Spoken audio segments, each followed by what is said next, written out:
student, we have discussed in previous class about the inverse trigonometrical function, जिसमें हमने पूरे फॉर्मूले को डिराइव किया था और उसमें बहुत कुछ समझाया था, जिसमें हमने लिखा था कि इन्वर्स सर्कुलर फंक्शन में साइन इन्वर्स एक्स का डोमेन क्या होता है, रेंज क्या होता है, कॉस इन्वर्स एक्स का डोमेन क्या होता है, रेंज क्या होता है, उसी तरह से sine inverse, cos inverse, tan inverse, sec inverse, cosec inverse, सब का मैंने डिटेल से समझाया था। और वहाँ पे हम इस बात पे जोर दिया था कि अगर ये आपको पूरा चार्ट याद है तो आपको इन्वर्स सर्कुलर फंक्शन बनाने में बिल्कुल ही कोई कष्ट नहीं होगा। तो आप उस चार्ट को ध्यान में रखिए और यहाँ पे इसको समझने का कोशिश कीजिए।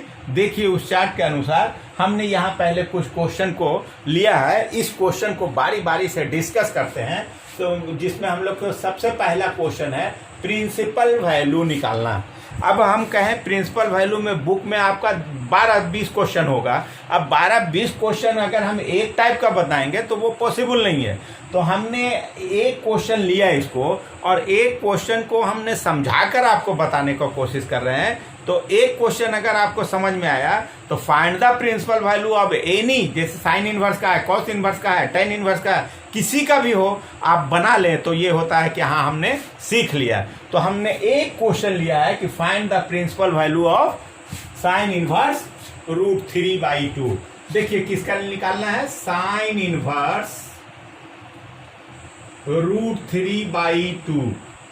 अब आप आइए देखिए, अब साइन इनवर्स है तो हम लोगों ने इसके पहले ये पढ़ा था कि sine inverse sine x, sine inverse sine theta is equal to theta, या इसी को और हम कहा था sine of sine inverse x is equal to x. तो ये हम लोग दो फॉर्मूला है और इन दो फॉर्मूला में ये अगर यहाँ पे हम लोग कहते हैं कि कॉस इनवर्स कॉस थीटा तो भी theta, cos into cos inverse x x, ये कॉस के साइन के जगह कॉस कर दें, टेन कर दें, कॉट कर दें, कॉसेक कर दें, कुछ भी कर दें, इसमें इसी टाइप का फॉर्मूला होगा जिसको हमने फॉर्मूला प्रूव करने में आपको समझाया था। तो यहाँ पे अगर अब यहाँ पे हम लोग इसको लिख सकते हैं, कितना लिख सकते हैं बोलिए, साइन इनवर्स और √3/2 को साइन में कितना होता है π/3, माने साइन 60 इज इक्वल टू √3/2। तो जब इसको हम इतना लिख सकते हैं तो फिर आपसे एक क्वेश्चन हम फिर करते हैं कि अगर साइन थीटा बराबर √3/2 है तो थीटा का कितना वैल्यू होगा तो हम लोग कहते हैं थीटा का इनफाइनाइट वैल्यू होगा। लेकिन उन इनफाइनाइट वैल्यूज में कौन सा वैल्यू को यहाँ लिखना है, तो कहता है कि जो वैल्यू -π/2 और π/2 के बीच में पड़े, तो -π/2 और π/2 के बीच में जो वैल्यू √3/2 का होगा वो साइन 60 का होगा। इसलिए हम इसका कितना लिखा, साइन 60 का। अब यहाँ पे ये हो गया साइन इनवर्स साइन थीटा। देखिए पहला form sine inverse sine theta is equal to theta. तो यहाँ पे पहले देखो फिर से sine inverse sine theta is equal to theta. तो थीटा बराबर, तो ये कितने के बराबर हो जाएगा, थीटा, और थीटा के प्लेस पे कितना है π/3। अब ये देखिए कि ये जो लिखा है वो रेंज में है कि नहीं। तो रेंज कितना था, -π/2 और π/2 के बीच में, तो उसके बीच में है, इसका मतलब ये ऑप्शन सही हो गया। तो ये हो गया हमारा प्रिंसिपल वैल्यू का। इसी तरह से कॉस इनवर्स में रहे या टाइन इनवर्स में रहे, आप प्रिंसिपल वैल्यू को ध्यान में रखिए और इसका आंसर लिख दीजिए। एक हो गया। अब इसी में दूसरा क्वेश्चन आप देखिए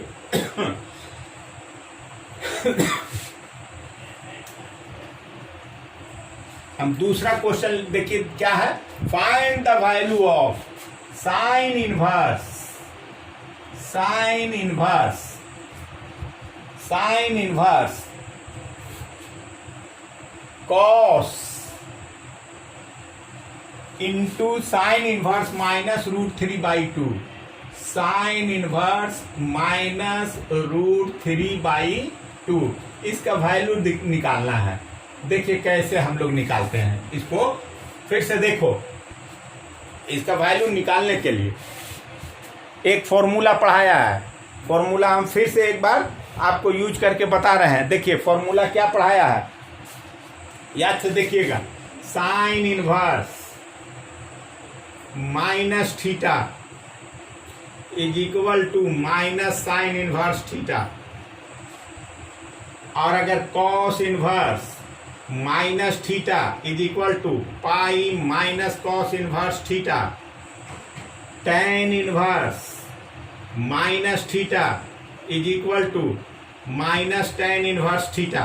देखिए ध्यान, बस ये फॉर्मूला लिस्ट को आप वहां मिलाइएगा। Sine inverse minus theta minus sine inverse theta, cos inverse minus theta pi minus cos inverse minus theta, tan inverse minus theta minus tan inverse theta. यानी साइन और टेन में एक होता है, कॉस में इसका रूप चेंज हो गया।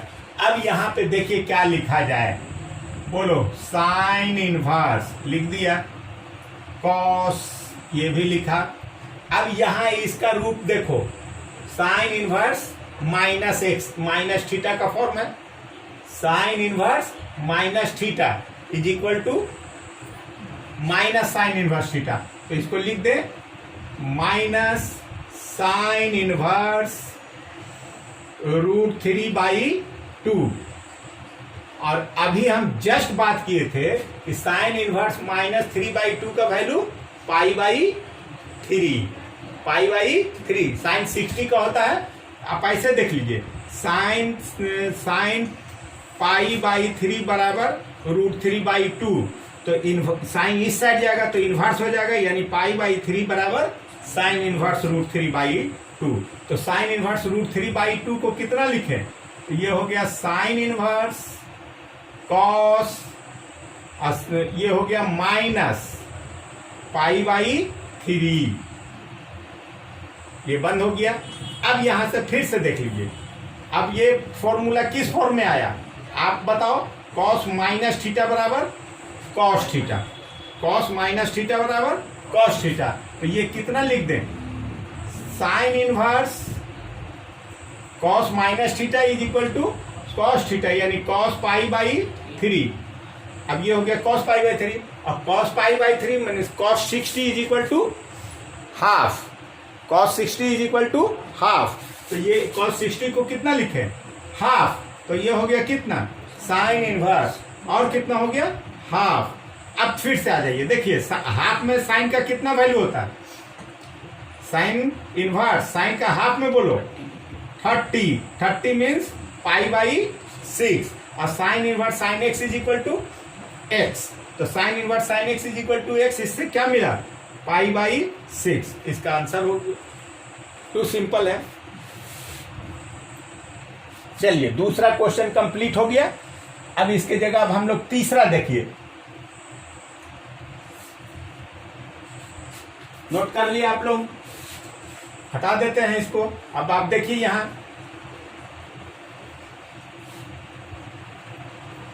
क्वेश्चन नंबर 3, यहां देखिए, पहले ये तो हो गया, ये भी हो गया। इसी में दूसरा जो है क्वेश्चन 2 का दूसरा में देखिए क्या लिखा है, वैल्यू ही निकालना है, कॉट। मेरे ख्याल से ये अब आप तो मेरे साथ साथ आप खाली लिखिएगा तो आपको पता चल जाएगा, आप खुद बता दीजिएगा, हम लिख देते हैं। देखिए कॉस टेन इनवर्स 1। अब आप लिखने में एक और हम आपको ट्रिक बता देते हैं। जैसे ये लिखा हुआ है टेन इनवर्स 1, तो 1 का आप 10 में ढूंढिए कितने का 1 होता है, 45 π/4 का। इसका मतलब ये हुआ कि अगर हम लोग इसको लिखे tan इनवर्स और 1 के प्लेस पे कितना 10 π/4, तो tan इनवर्स tan x बराबर x, इसका मतलब π/4 हुआ। तो यहाँ पे अगला स्टेप में क्या होगा आप बोलो, साइन इनवर्स कॉस ऑफ π/4। चलिए हो गया ये। अब यहाँ पे फिर आओ, कॉट साइन इनवर्स, अब कॉस 45 कॉस 45 1/√2 और साइन इनवर्स 1/√2 π/4, साइन इनवर्स भी π/4 हो गया, यानी ये कितना हो गया, कॉट π/4, और कॉट π/4 मीन्स 1 हो गया आंसर। चलिए मैं हो गया होगा, आपका उतारा हुआ हो गया होगा। चलो नेक्स्ट में देखिए, हम लोग हटा देते हैं इसको, अगला क्वेश्चन को फिर से देख लो।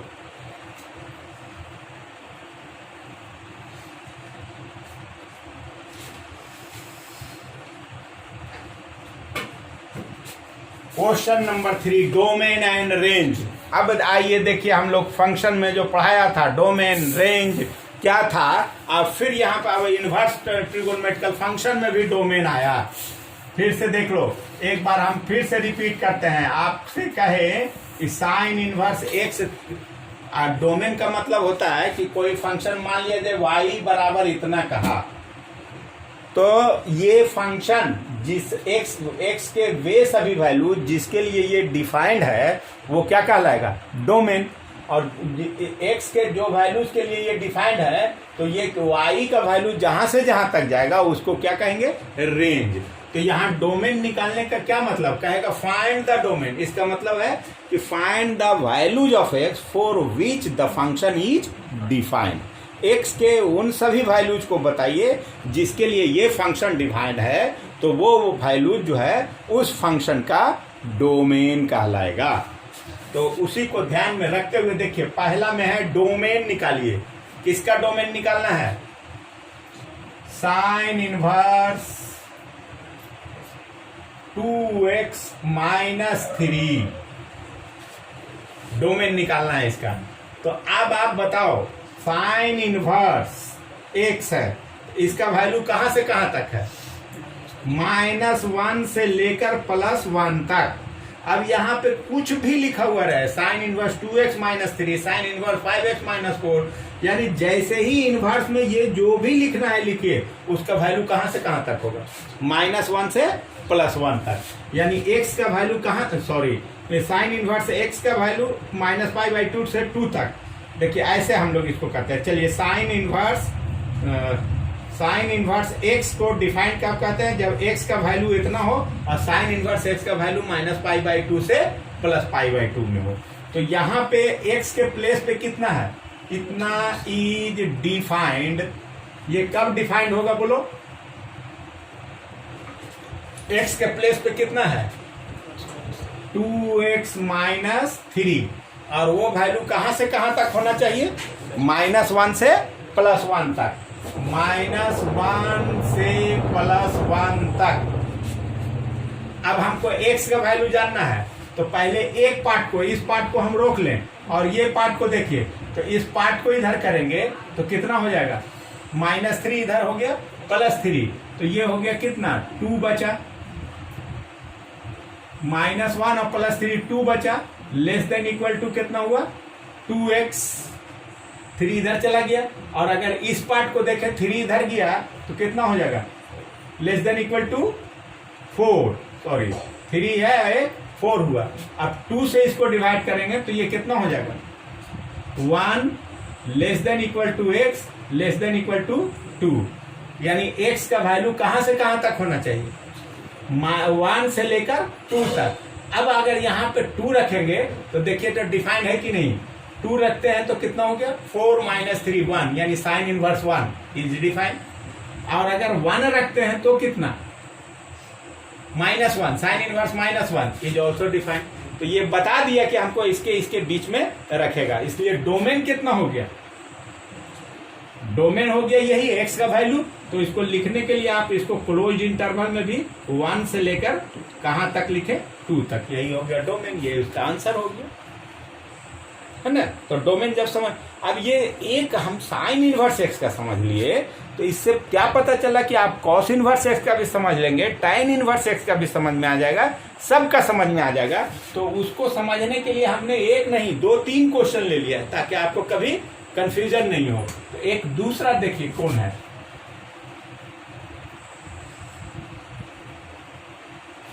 देखिए स्टेप वाइज दूसरा कौन फंक्शन है, sine inverse -x² is defined. फिर से बात कर लो, देखो ये क्या लिखा हुआ है ये हमको ध्यान नहीं देना है। साइन इनवर्स के बाद जो भी लिखा हुआ है उसका वैल्यू कहां से कहां तक होना चाहिए, -1 से लेकर +1 तक। तो बोलिए ये डिफाइंड कब होगा, -1 less than equal to -x² is less than equal to +1, इसके बीच में होना चाहिए। एक हम आपको एग्जाम्पल दे देते हैं, जरा सा इसको समझ लीजिए। हम कहा -3 लेस देन -2 लेस देन -1 है। अब तीनों में से माइनस को हटा दो, तो हटाओगे तो क्या बचेगा? 3 लेस देन 3 2 1। अगर माइनस हटा देते हैं तीनों में से तो अब ये रॉन्ग हो जाएगा। 3 2 से छोटा है, 2 1 से छोटा है, गलत हो गया। तो इसका अगर माइनस हटा देते हैं तो हम लोग ऐसा कह सकते हैं 3 greater than 2 greater than 1।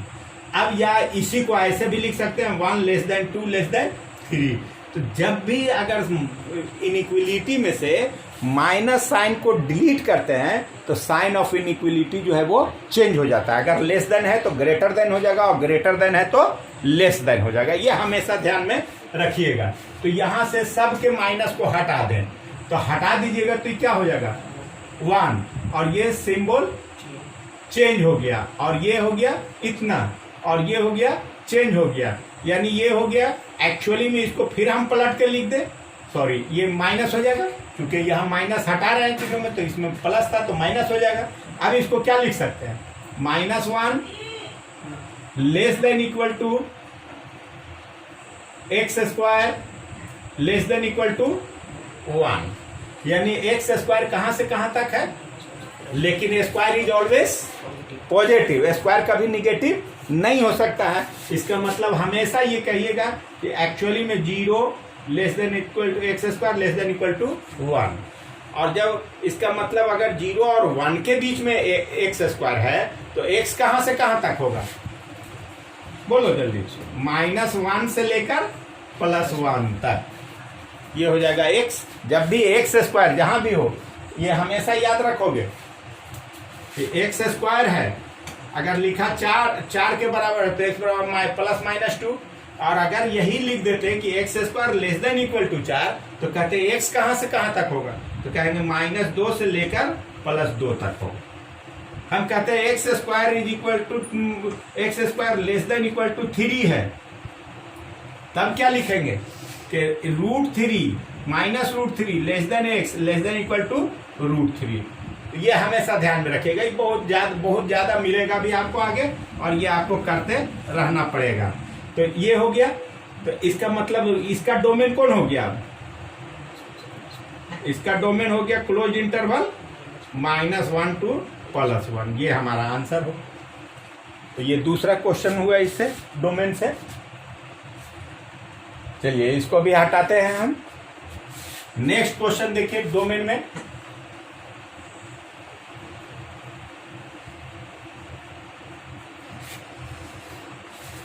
Next है sine inverse x plus cos x। ये कब डिफाइंड होगा? Is defined. देखिए लिखिएगा कैसे, लिखने का भी थोड़ा सा तरीका। ये कब डिफाइंड होगा? मान लेते हैं कि दो फंक्शन का सम है, डिफरेंस है, और हम कहें कि ये फंक्शन मान लिया जाए डिफाइंड है किसी इंटरवल में, और ये फंक्शन उस इंटरवल में डिफाइंड नहीं है, तो होल डिफाइंड होगा या नहीं होगा? तो कहेंगे नहीं होगा। क्योंकि मान लिया जाए हम कहें कि -1 से +1 तक ये डिफाइंड है, लेकिन ये डिफाइंड नहीं है, तो पूरा जो दोनों है तो वो -1 से +1 तक के लिए डिफाइंड कहलाएगा? नहीं कहलाएगा। लेकिन जितना में ये डिफाइंड है उतना ही में ये डिफाइंड है, इसका मतलब होल डिफाइंड हो गया। तो हम लोग ये तो कहा कि ये डिफाइंड कब होगा? जब ये भी डिफाइंड हो और ये भी डिफाइंड हो। Is defined if sine inverse x is defined. First में ई first sine inverse x is defined, और सेकेंड में सेकेंड क्या हुआ? Cos x is defined. और यहाँ पे प्लस और माइनस से कोई लेना देना नहीं है कि प्लस है या माइनस है, ये डिफाइंड होगा और ये डिफाइंड होगा। माइनस रहे तो भी फिर माइनस में कोई तीसरा दे दें, तो फिर तीनों जिस इंटरवल के लिए डिफाइंड होगा तब कहलाएगा ये फंक्शन डिफाइंड है। तो ये डिफाइंड हो तो पहला क्या होगा कि साइन इनवर्स x कब डिफाइंड होता है? बोलो। Sign inverse x is defined if x कहां से कहां तक हो? x -1 से लेकर +1 तक हो जाए। और cos x डिफाइंड कब होता है? cos x इज डिफाइंड, बोलो, cos x is defined for all x x belongs to r, क्योंकि हम लोग कहते हैं ना कि cos x जो डिफाइंड है वो किसके लिए है, सबके लिए है। sin x किसके लिए है, डिफाइंड सबके लिए है। तो ये किसके लिए डिफाइंड हुआ, सबके लिए। तो cos x डिफाइंड है पूरे r के लिए, लेकिन ये डिफाइंड है सिर्फ -1 से। तो दोनों डिफाइंड किसके लिए होगा, -1 से +1 तक, क्योंकि ये भी होगा उसमें, इस सब में ये आ जाएगा और ये अपना है ये। इसलिए डोमेन कितना हो गया,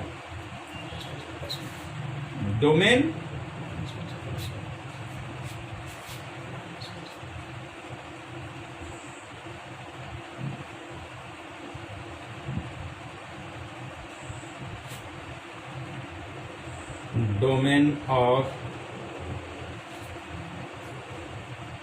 sine inverse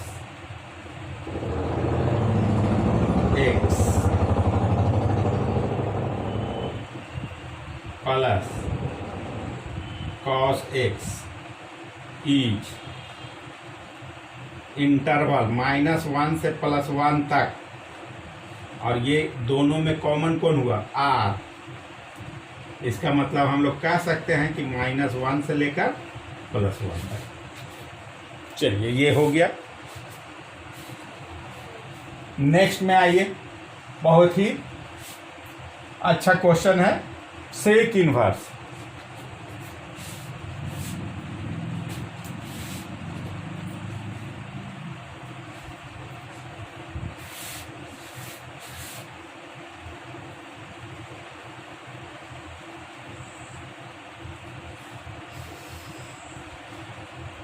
sec inverse 2x + 1 is defined. याद कीजिएगा, सेक इनवर्स x कब डिफाइंड होता था, यहां देख लो, फिर से लिख दे रहे हैं। सेक इनवर्स x डिफाइंड है जब x का वैल्यू -1 से +1 तक हो, और कब है, x का वैल्यू 1 से बड़ा या बराबर। आप पढ़ चुके हैं, बोलो, देखो, साइन थीटा -1 से +1 तक, कॉस थीटा -1 से लेकर +1 तक, और tan कहाँ से कहाँ तक होता है, -∞ से +∞, सब के लिए है। तो यहाँ पे जो हम आप बात करेंगे तो कहता है कि साइन का उल्टा कौन हुआ, कॉसेक इनवर्स, कॉसेक। तो कॉसेक का वैल्यू कहाँ से कहाँ तक, तो -1 और 1 को छोड़कर, यानी -1 से -∞, -∞ से -1 कहिए, और 1 से +∞, और जो सेक इनवर्स का होगा वही कॉसेक इनवर्स का। तो आप यहाँ पे क्या कहेंगे, ये डिफाइन कब होगा, जब 2x + 1 is less than equal to -1, और किसके लिए, 2x + 1 is greater than equal to 1। ये अगर ऐसा होगा तो हम लोग कहेंगे फंक्शन इज डिफाइंड। और जब ये ऐसा होगा तो अब हमको निकालना है कि x का वैल्यू कैसा होना चाहिए। तो देखिए यहाँ इससे अगर हम लोग बात करेंगे तो 2x less than equal to -2, x less than equal to -1, और यहां से बात करेंगे कि 2x greater than equal to 0 और x is greater than equal to 0। माने x का वैल्यू अगर -1 से कम है तब ये डिफाइंड है, और x का वैल्यू 0 से बड़ा या बराबर है तब डिफाइंड है। तो ये डिफाइंड कब हुआ, बोलो, x का वैल्यू जब कहां से कहां तक हो जाए, बिलोंग्स टू -∞ टू -1, और चूंकि 1 के बराबर, -1 के बराबर है इसलिए क्लोज हो गया। और कोसेट थ्योरी में क्या लिखते हैं, यूनियन। तो यूनियन x कहां से कहां तक, 0 से कहां तक चला जाएगा, ∞ तक। तो ये x का वैल्यू, इसमें कोई भी, इस इंटरवल के बीच में x कुछ भी लेंगे तो ये फंक्शन डिफाइंड होगा, otherwise function is not defined. तो और जिस वैल्यूज ऑफ x के लिए डिफाइंड है उसी को हम लोग क्या कहते हैं, डोमेन। इसका मतलब डोमेन इज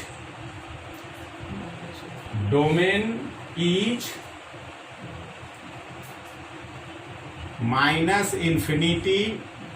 +1 यूनियन 0 to ∞।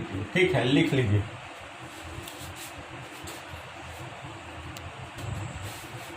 अब फिर देखिए तो हमने यहाँ पे क्वेश्चन, फिर 2 क्वेश्चन हम लिख रहे हैं। बड़ा ये सब 12 के लिए तो ऑब्जेक्टिव में काम आ सकता है, लेकिन ये 12 से ज़्यादा आपका JEE का क्वेश्चन हो गया इस टाइप का।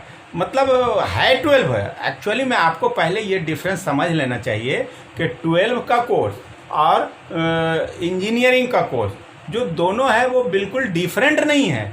उसी क्वेश्चन में थोड़ा टिपिकल क्वेश्चन जो हो जाता है वो कम्पिटेटिव हो जाता है, और सिंपल क्वेश्चन जो है वो 12 के लिए होता है, लेकिन क्वेश्चन वही होता है। देखिए विच इज ग्रेटर, अगर कंसेप्ट क्लियर नहीं है तो फिर देखिए tan इनवर्स 1 ग्रेटर है या tan 1 ग्रेटर है।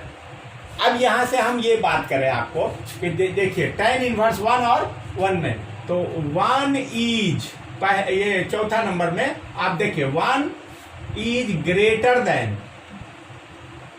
π/4। बोलो है या नहीं, ये समझ लो। 1 π/4 से बड़ा है या नहीं। अब इसको समझने के लिए हम ऐसा कह दें कि पाई कितना होता है 22/7, तो 22/7 और इंटू 4 तो कितना हो जाएगा 28। अब ऊपर में 22 है, नीचे में 28 है, तो नेचुरली है कि ये 1 से छोटा होगा। और जब ये 1 से छोटा होगा तो ये जो हम लिखे हैं रिलेशन वो बिल्कुल करेक्ट है कि 1 इज ग्रेटर देन π/4। अब दोनों तरफ tan ले लो, बोलिए क्या लिखें। tan 1 इज ग्रेटर देन कितना लिख सकते हैं tan π/4। अब यहां पे क्या लिखे tan π/4 कितना, tan π/4 tan 45 1 हो गया। और जब tan 45 1 होगा तो यहां पे अब फिर से बोलिए, और 1 किससे बड़ा है π/4 से, π/4 से बड़ा है 1। जब 1 इससे बड़ा है तो इसके बदले में हम ये लिख सकते हैं कि 1 बड़ा है इससे, तो ये भी बड़ा होगा इससे। अब जब ये tan π/4 है, इसको हम लोग बोलो tan इनवर्स 1 लिख सकते हैं कि नहीं। tan इनवर्स 1 इज π/4, क्योंकि tan π/4 इज इक्वल टू 1, तो π/4 is equal to tan inverse 1, तो tan इनवर्स 1 बड़ा ये हो गया। तो यहां से देखो क्या हुआ, tan 1 इज ग्रेटर देन। अब दोनों में बोलिए कौन ग्रेटर हो गया, दोनों में क्या ग्रेटर हो गया, tan 1 ग्रेटर हुआ या tan इनवर्स 1। तो यहां पे हम लोग अब आपका ऑप्शन मिला हुआ है, that is tan 1 is greater than, tan 1 is greater than tan inverse 1। चलिए ये ऑप्शन आपका क्लियर हो गया। नेक्स्ट क्वेश्चन में कि find the minimum value of n का मिनिमम वैल्यू, मैक्सिमम नहीं, क्या निकालना है मिनिमम वैल्यू ऑफ n। कैसा minimum, for which tan inverse n/π is greater than π/4 where n belongs to capital N indicated for natural number. n क्या है यहाँ पे, नेचुरल नंबर। अब यहाँ पे देखिए क्या दिया हुआ है, tan inverse n/π greater than π/4। तो दोनों डिफिनेशन के अनुसार दोनों तरफ tan ले लो। क्या लिखते हैं बोलो, tan into tan inverse, tan into tan inverse n/π is greater than tan π, और tan inverse tan x is equal to x n/π। tan into tan inverse x is equal to x is greater than, और tan 45 1, यानी n should be greater than pi. और pi का value कितना होता है 3.14 approximate. तो जब ये हो गया और n इससे बड़ा होना चाहिए, और n क्या होना चाहिए नेचुरल नंबर, तो n क्या हो जाएगा, n should be equal to क्या होना चाहिए 4, 5, 6, 7 एंड सो ऑन। कोई भी हो सकता है इससे बड़ा, तो इससे बड़ा में ये हो गया। अब इसमें सबसे छोटा कौन हो गया 4, तो मिनिमम वैल्यू ऑफ n कितना हो गया, minimum value of n is equal to 4। देखिए यहाँ पे अगला क्वेश्चन आप देख लीजिए, कहा कि if x y z belongs to -1 to +1, -1 से +1 तक ही में एक्स वाई जेड है, such that sine inverse x plus sine inverse y plus sine inverse z is equal to -3π/2। तब आपसे कहता है कि find the value of x square plus y square plus z square. दूसरा में ये निकालना है, x to the power 2016, y to the power 2018, z to the power 2020। तो ये अगर हम लोग को अचानक मिलता है तो आदमी कंफ्यूज कर जाएगा कि इतना बड़ा बड़ा पावर हम कैसे सोल्व करेंगे। अगर ये पूछा तो हमारा 12 का क्वेश्चन हो गया, लेकिन इसी में ये पूछ दिया तो हो गया कि JEE का क्वेश्चन हो गया। इसलिए दोनों में अंतर थोड़ा का होता है। आपका कंसेप्ट क्लियर है तब आप समझ सकते हैं, लेकिन कंसेप्ट क्लियर नहीं है तब आपको मुश्किल हो जाएगा कि ये कैसे होगा, ये सोच ही करके आप परेशान हो जाइएगा। अब आप बताइए कि साइन इनवर्स एक्स का वैल्यू कहाँ से कहाँ तक होता है। साइन इनवर्स एक्स जो है वो कहाँ से कहाँ तक होता है, -π/2 से लेकर π/2 तक होता है। ये हम लोग को क्लियर है। उसी तरह से साइन इनवर्स वाई भी -π/2 से +π/2, साइन इनवर्स जेड भी -π/2 से +π/2। तो minimum value of sine inverse x कितना हुआ, -π/2। यानी हम कह सकते हैं कि minimum value of sine inverse x is equal to -π/2, that is sine inverse x should be greater than equal to -π/2। Minimum है, इसका मतलब इससे या तो बराबर होगा नहीं तो इससे बड़ा होगा। सिमिलरली आप ये कह सकते हैं कि sine inverse y is greater than equal to -π/2 and sin inverse z is also greater than equal to -π/2। that is आप ये कह सकते हैं कि sin inverse x plus sin inverse y plus sin inverse z is greater than equal to -3π/2, but according to question sine inverse x plus sine inverse y plus sine inverse z is equal to -3π/2। इसका मतलब ये हुआ कि sine inverse x, sine inverse y, sine inverse z को अलग अलग कितने के बराबर होना होगा, -π/2 के बराबर होना होगा। This implied sine inverse x plus sine inverse y plus sine inverse z sine inverse x is equal to sine inverse y is equal to sine inverse z is equal to -π/2, ताकि तीनों को जोड़े तो -3π/2 हो जाएगा। और अगर sign inverse x -π/2 है तो x is equal to sine -π/2 और साइन -π/2 इज इक्वल टू -1। क्या पता चला, x बराबर y बराबर z इज इक्वल टू -1।